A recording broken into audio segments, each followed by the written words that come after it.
Brian, we are back, episode 2 of this live show. It's great to have you back. Good to be back.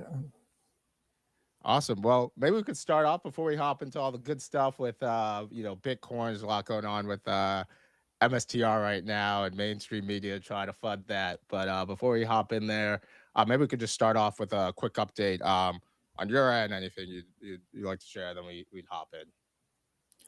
Yeah, so just a quick update from me. I have parted ways with H100 Group. I am no longer the head of Bitcoin strategy there, and I think there's not really a big story to tell there. H100 Group, they decided to concentrate their operations in Lugano, Switzerland, which is where Sander is based. Also, the CEO Johannes moved there, and the head of marketing is there, and so the arrangement just didn't really make a lot of sense. So we decided to part ways. We did so on friendly terms. And, I'm a free agent again. Happy to be back here with you talking Bitcoin treasuries. All right, Mr. Free Agent, let's go.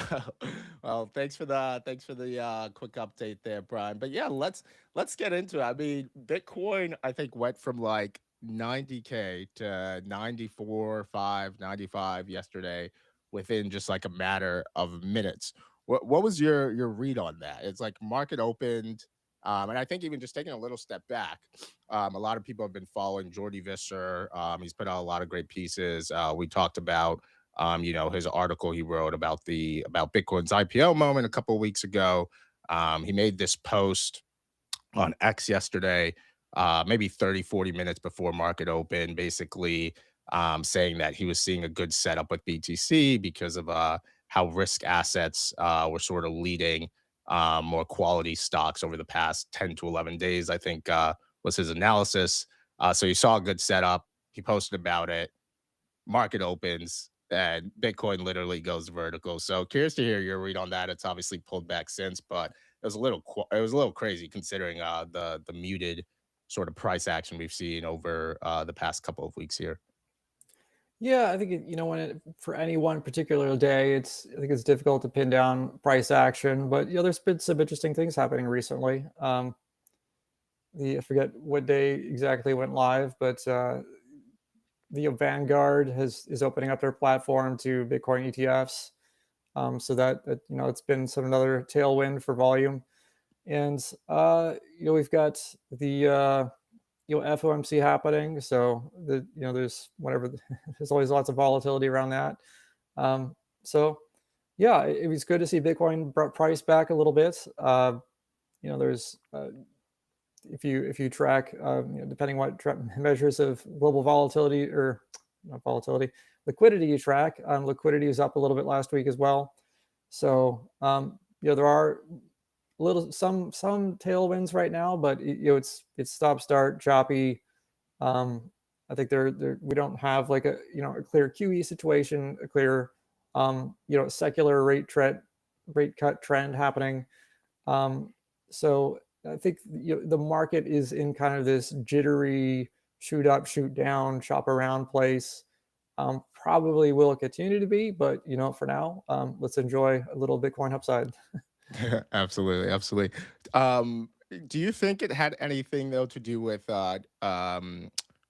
I think 21 Capital, Jack Mahler's new firm. They went public yesterday, and as I was thinking about this, I was like, okay, like it almost seemed like that move up could not have been driven by retail. So like some institutional buyer must have been in there, and I was like, okay, maybe it's 21 Capital, or maybe it was another play similar to the Jim Channels short MSTR buy Bitcoin. So 21 Capital was also like down 20% yesterday. Meanwhile Bitcoin made this move. So do you, or maybe you just think that's all speculation and not even worthy of discussion. But I'm curious to hear your take on that if you think there's any connection there. For the 21 for their merger closing, I kind of don't think so. Just typically what happens when these mergers close is that the price goes down, and it's just because you've got probably shares didn't unlock yesterday, but anytime you've got one of these big pipe deals, these big SPAC deals, whenever it closes, it's just kind of like the natural thing to happen is that there's, to sell the news event and price comes down closer to whatever the initial price was. And so that's probably what I would attribute most of a move down in 21 to. But, it's very good to see that they are finally public. I think a lot of people kind of forgot about them, but they are currently the third largest holder of Bitcoin, the third largest corporate holder of Bitcoin. And yeah, they're only just now getting started. So I kind of doubt they did a big smash buy on day one, but they're definitely a company to watch. In my book, they are probably, a shoe in for soon to be number two. Deep, deep pools of capital behind them. Both Tether and Cantor behind them. Mhm. Some of the deepest pockets around you'll find. So I'm very optimistic about what the company will do, but it's very early stages. They're just finished their merger. They're just trading live now. So we'll see what the coming months bring. For sure, yeah, it'll be interesting to watch, and maybe we can move on to MSTR a bit here. So I think about a week ago, week and a half ago, they raised close to $1.5 billion for a new cash reserve. A lot of folks in traditional media were, writing articles about, is MicroStrategy going to have to sell their Bitcoin to, pay off their dividends, to, service their debt, things like that. And the company's response, it seems, was to create this new cash reserve. Basically, gives them 18 months to 2 years, roughly, of runway to be able to service their liabilities there on those payments. Um, you know, there was a lot of there's a big reaction around this. I think the stock may have even dropped that day, and that might have been the local bottom. Maybe it hit 150 or so. And so it seems like the market's initial reaction to them raising money was, a bit of caution or concern. MicroStrategy turned around, I believe, in their most recent announcement, where they've actually used some of the money they raised to purchase Bitcoin, and I'm pretty sure the ATM that they used was on the common, right? On MSTR, they raised about $1 billion. So, what's your read on how the market sort of interprets these big raises and what they might be using the capital for?